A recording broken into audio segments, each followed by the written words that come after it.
Hey guys, Josh here from Mad Charcoal. It's been a little while since I've done a tutorial, so today I'm going to be doing a full drawing with just these two pieces of willow charcoal. Just willow charcoal and a kneaded eraser, nothing else, just these two things. This is the reference I'm going to be using. Maybe I'll put it in top corner of the video, or I'll also link it in the description so you guys can go ahead and draw along. So let's just get right into it then. I have a piece of Arches cover here. It's a good paper. It's pretty rough, pretty toothy. It's printmaking paper, so it's a heavyweight paper, and it's a good surface for willow charcoal. Maybe not the best for pan pastel and for compressed charcoal, but it's a solid surface for willow charcoal. So let's get right into it. I'm gonna get the basic shape of the head, of where I want the head to be. It's a profile angle, so I'm going to make sure that the back of the head is a little closer to the outside edge over here, and the front of the face, which is going to be around here, has space between the edge of the paper. If you get too close to the edge, then you're going to, even if it's centered, because it's off center right now, but it's going to look centered when I'm done because the face is here, which means that when somebody looks at a face, they usually look in the direction that the face is looking. And if it's right smack in the middle, it's gonna feel like it's leaning right because the face is on the right. So like if a person is looking like 3/4 angle to the left, if that was the case, then I would move the drawing just a bit more to the right so that it has space that the figure is looking at. Because that allows a little bit of room to breathe for the viewer. So I like to start with kind of placing where the eye goes. That'll be the forefront of the drawing. That's kind of where a lot of the attention to detail will be. So I think I'll have the eye around there. I'm going to start sketching in some angles for the facial features. As I'm doing this, I'm trying to keep in mind, while I measure a little bit, I'm trying to keep in mind how everything is shaped. How everything is shaped in accordance with the rest of the parts.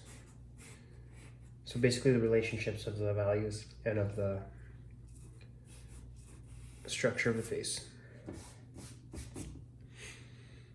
All right, so there's this angle here that comes right across here, at the bottom. And it looks like the lip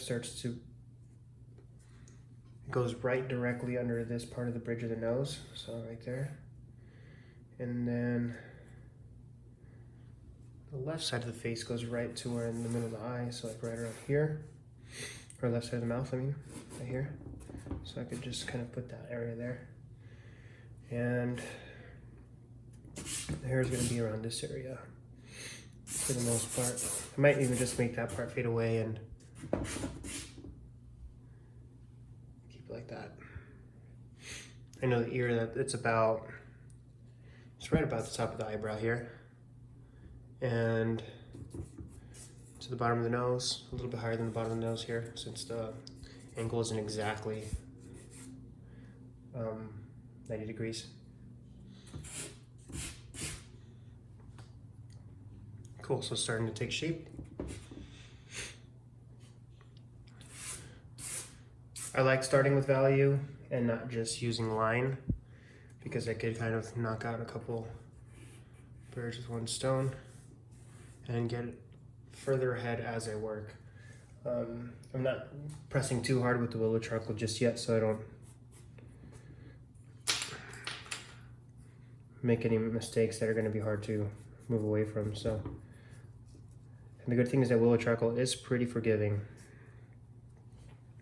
It seems like the bottom lip starts just vertically, just in between the bridge of the nose and the eye. So that'll come right down to about there. There's this whole angle here going on that I want to follow, and it looks like from the top of the eye here to the bottom of the nostril is kind of just a little bit bigger from the bottom of the nostril here to the bottom of the chin. So I'm gonna try to stay within this area. So I'm keeping this angle to guide me. And this edge of the nostril is where the chin begins here. So see, we've got a pretty good idea of the proportions of the front of the face already. The only thing is that it seems like this part of the lip seems a little bit too extended and high. It should be like half of that size, but then that leaves me with making the chin a little too large, I think. So actually, no, I think that's close. So I'm going to pull this in a little bit, just like that. This part flares out just slightly and comes back in. Cool. So now we're gonna try to get this shape of the jaw here. The way I did that is that you saw the size of so when the mouth comes down here from like around, it follows like the tip of the nose, this angle here, makes this kind of edge of the lip, swoops down this way, and then continues on to be the neck here, right? And cool, okay, so this part seems to go too far this way. I can tell because it looks like this part of the mouth here can be doubled and almost reach the end. Well, that's not too far off, but yeah. That part just seems a little too big, so I'm gonna make it smaller. It's hard to measure this area here, but it's definitely possible, especially because the edge of the eye is about here to here, and that's the point that the neck should start coming in here, which means that, and the neck starts coming in just above the bottom of the chin. So here, which means it curves this way. Cool. Cool, cool, cool. Like that guy from Community that says all the time. I forgot his name, what was it? I don't know. Okay, so there'll be an upper eyelid there and a lower eyelid, but we'll get into that. Just kind of dropping those in quickly. Looks like there's a part of a shirt that comes in from just the other side of the ear. I think the ear might need to be coming in a little bit here. I think it's a little too far out. So I'm just kind of the basic area right there. I'm not gonna really detail the ear in. I just wanna know where it's supposed to be. And if this is where the chin kind of comes in, and directly underneath the ears where this shirt collar kind of comes up on her. So right around there. I see that the eyebrow lines up all the way to almost the bridge of the nose here. So this whole section is supposed to be darkened. I'm just gonna put some value in there real quick.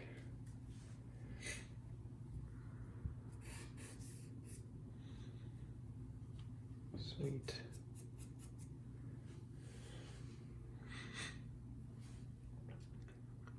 That eyebrow there follows kind of this angle here with the shadow of the eye. It pulls right into there. So that's the cool thing about Willow charcoal. You can be kind of vague with it. You don't have to be too exact because it rubs off easily, but you can also put down tone with it. Now the back of the head kind of, the whole head shape is just kind of comes up from this way and down this way because of the hair. It kind of changes the shape of the head, kind of adds to it in different areas. I don't want to detail the hair. I want to focus mostly on the face. So I'm going to leave that kind of kind of abstract.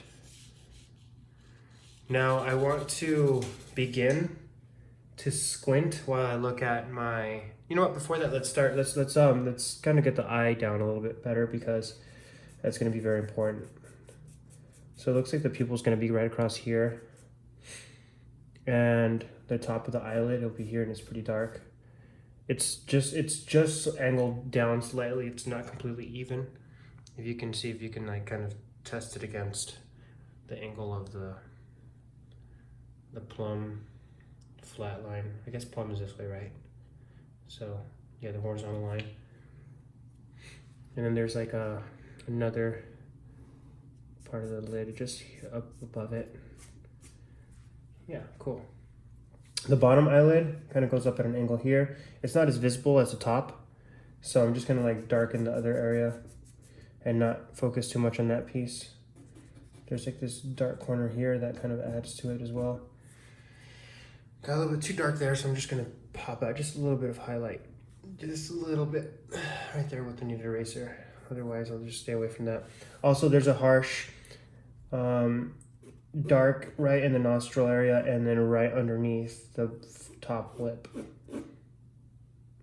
Comes to that point there. Okay, I'm not gonna add too much detail to that. I'm just gonna leave it there like that as it is for now.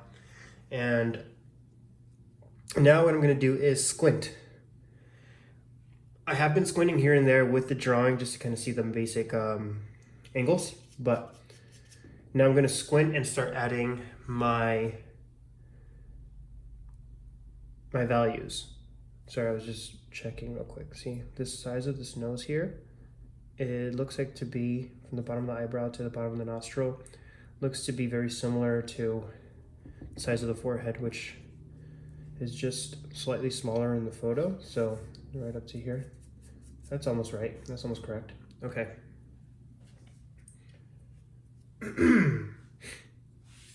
Also, we're missing the top of the nostril there, or edge of the nose there. Okay, cool. So now we're gonna go ahead and, actually this time we're gonna squint and start to fill in value with a lot of sideways strokes, line strokes, hatching.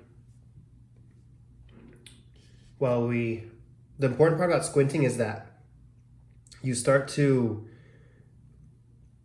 not get distracted by the details. And if you're just looking at the reference or looking at your drawing, you start to get sidetracked by details easily. If you squint, you're forced to only focus on the major values and major shapes.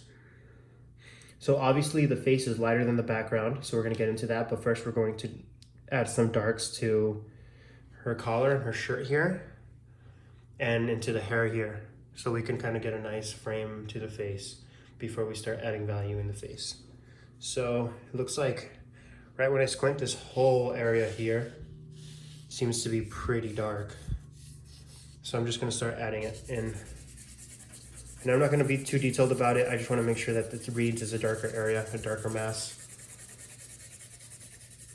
Evenly fast strokes. Don't spend too much time shading this in, and don't be detailed about it. Just be quick with it.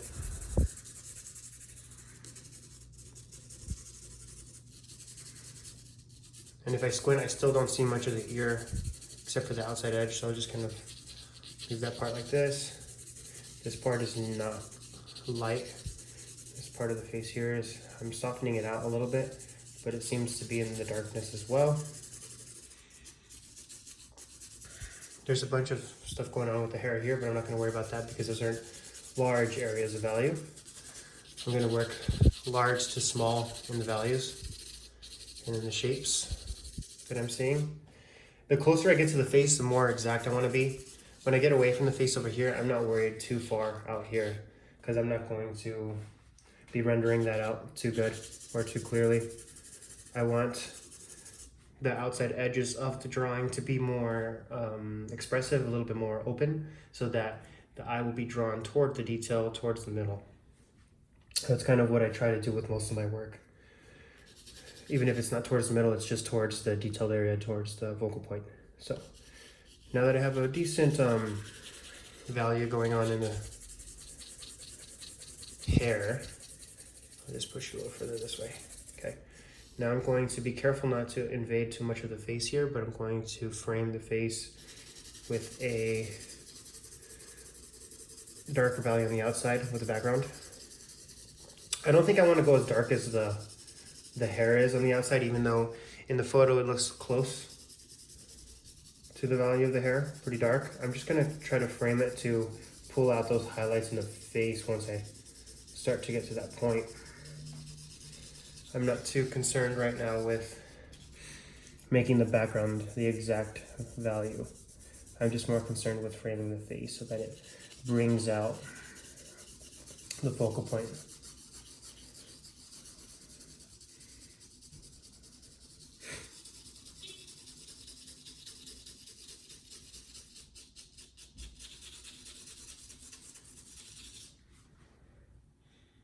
Cool, it's looking all right.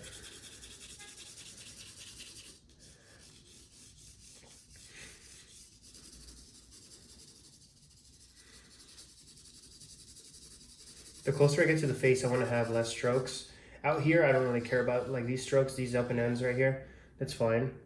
The closer I get to the face though, it's going to be pretty, I don't want it to be very rough. I want it to be kind of a smooth color around here, smooth value.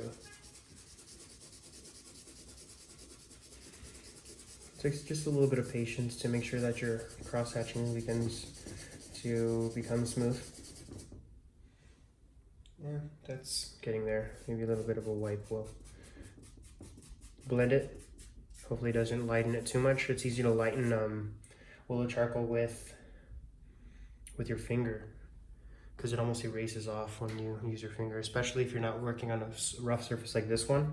This rough surface is pretty good because it doesn't rub off as easily, but rough surfaces, I mean smooth surfaces will not hold on to your Willow charcoal very well, so be careful while working with it. I'm not even resting my hand on this drawing so far, not that much. This is from earlier drawing, I think.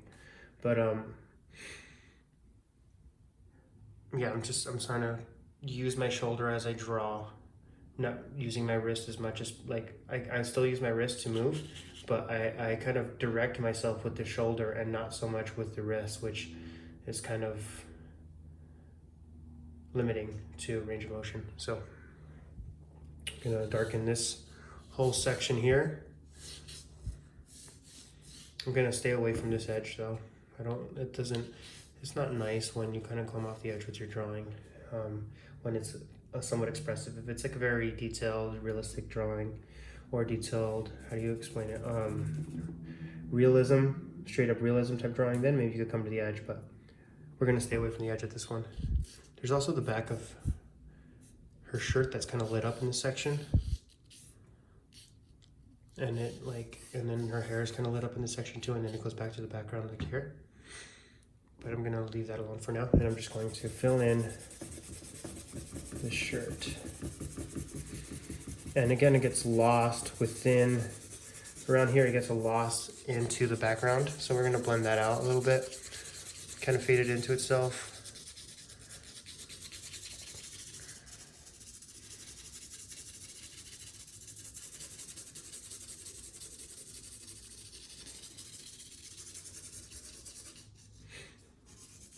I'm still thinking that the chin is just a little too round, but that's okay.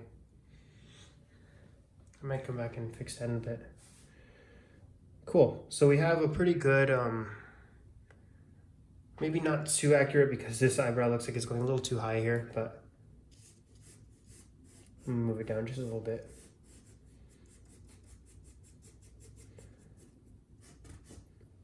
It's decently accurate for the speed and the time, I think. Of course it could be much more accurate, but we're just trying to make this like a study, trying to work at a decent pace here. So I'm just gonna grab this paper towel, smooth out the face a little bit so I can get this like gray mid-tone in here going on. I might lose some of my darks, I could pop them back in, but I still have like my major forms in there, so. And my major landmarks. So I'm gonna just push in some more value to the places I lost it, where it's very important, where I'm squinting at the drawing again, and I'm kind of looking at where it's darkest and popping back those darks where it was darkest. But luckily I have this underlying structure now that I'm working with. Might be able to freehand this edge a little bit. It's okay if they don't connect, it doesn't connect completely with a line like this. As long as where you are making the line, it's pretty accurate. Okay, this is going to be a lot darker of a line here. Okay, and then side of the mouth here, comes in out. There we go.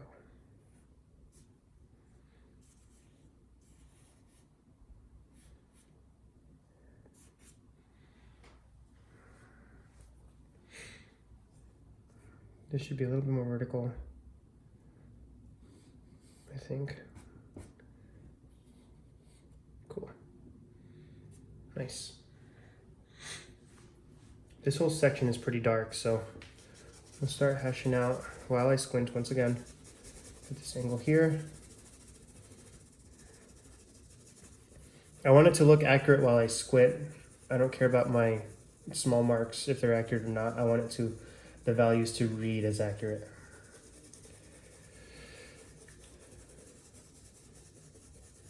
Because if your details are good, but your structure and the major part of your drawings are not, it's not going to be very successful overall in the finished product.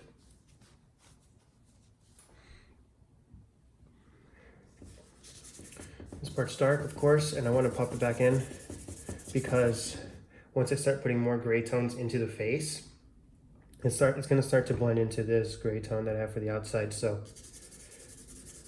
I'm gonna make sure to darken this area framing the face a little more.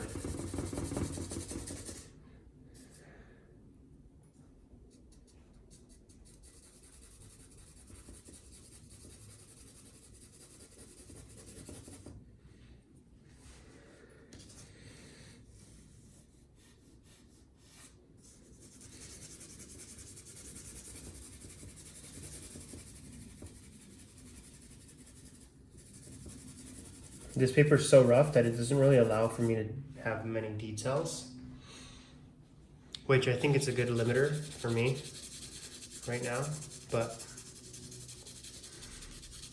it gives me less control of the details, so I just kind of have to be focused on the drawing as a whole.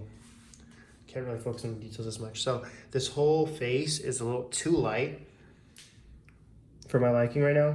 I want the lightest parts of the face to be this light, not the whole face. So I'm gonna go over it with a very light pass, a couple passes of just some hatching to kind of put like this tone on the face, gray it out a little bit. This is kind of what I was doing with the paper towel as well, although paper towel also removed all the darks. So this time I want to try it so that I can keep those darks in and have the whole face darker.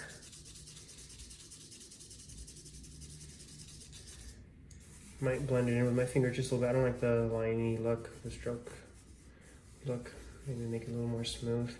It's okay if there's some in there, some texture, but I don't want it so dark. I mean, so evident that it's hatching.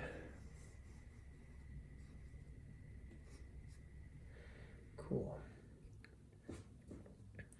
So the whole face still looks pretty light, but I have this tone in here that I get to slowly erase out of. So I'm going to come with my kneaded eraser right here, squint at my drawing and see where the lightest part of the drawing is. It looks like, the lightest part of the reference. It looks like in the face that the nose comes out pretty quickly and very light. So I'm going to start to lighten up part of the nose. I'm not going to go too crazy on it, but right along that edge. I don't want to rely on that dark line for an edge. I want to rely on the change of the value. And it looks like the lightness of that nose comes across here a little bit. It doesn't get as dark in this area, but it definitely moves into that area. The bottom of the nose here has a little bit of a highlight. Right here, right along the upper cheek bone into the eye. There's a bit of a highlight there. Side of the face here, and along the forehead here.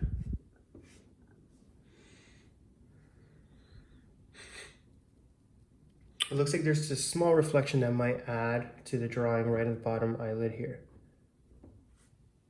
There we go. That looks nice. This part of the upper lip is highlighted as well with the reflected light. Well, a direct light actually. And just above this lip, it looks like we need to put more darker areas in here. And then another highlight there.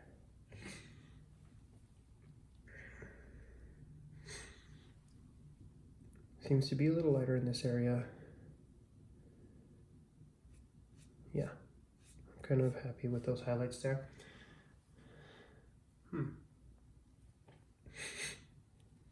So with this demonstration, I'm trying to show that you don't really need all this many tools or anything fancy to be able to create a successful drawing. What you need is good principles, good understanding of what you're doing, and being able to see and process the information properly.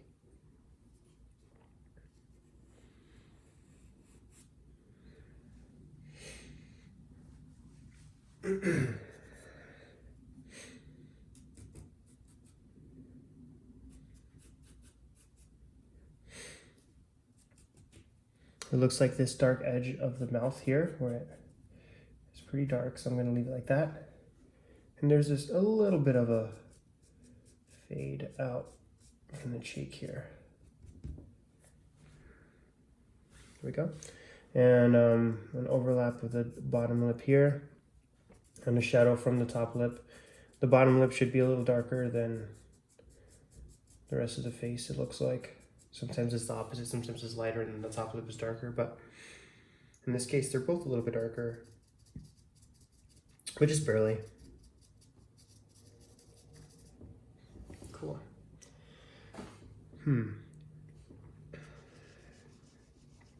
There's this bottom of the eyelid here, like that's in shadow a little bit, a little darker of a shadow.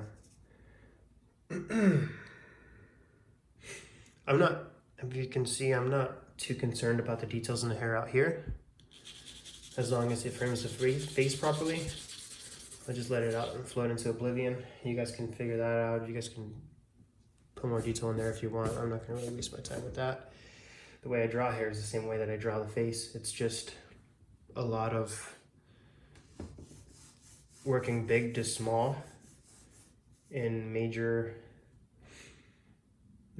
shapes of value, and then working from those larger shapes into smaller shapes. So now that I have most of the face pretty good, now I can overlap with hair. So it looks like, well, just the hair up in here, that's close to her face. So it looks like there's a couple pieces that go through here. I'm not going to be too exact with the way it looks in the drawing, but I mean in the reference, but definitely going to put in what I see that I think is interesting. This moves right across here and into the cheek. Don't be too exact with your hair. Make sure to be fluid. It's more believable when you're fluid than when you're exact.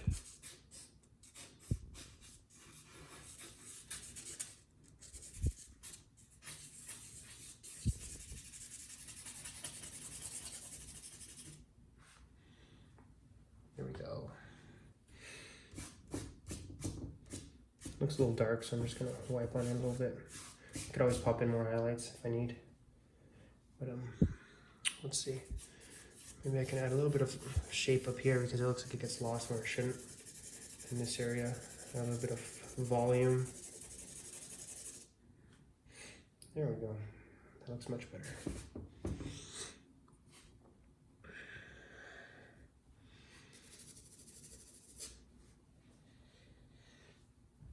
So these are some of the basics that I work with when I draw. And usually I just kind of skip past these thoughts that I'm talking about. But I made sure to try to capture them as I draw to tell you guys the way I do it. Eyelashes come out here. But these are like secondhand to me now, so that when I do draw, I'm able to be more expressive and let loose a lot more without losing the quality of the realism part of the drawing. You know?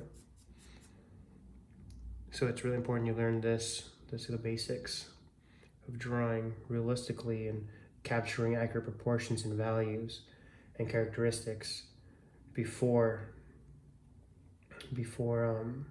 trying to get really expressive and really abstract with your pieces. Like Picasso himself could draw very well. You know, he could make a finished realism drawing very well.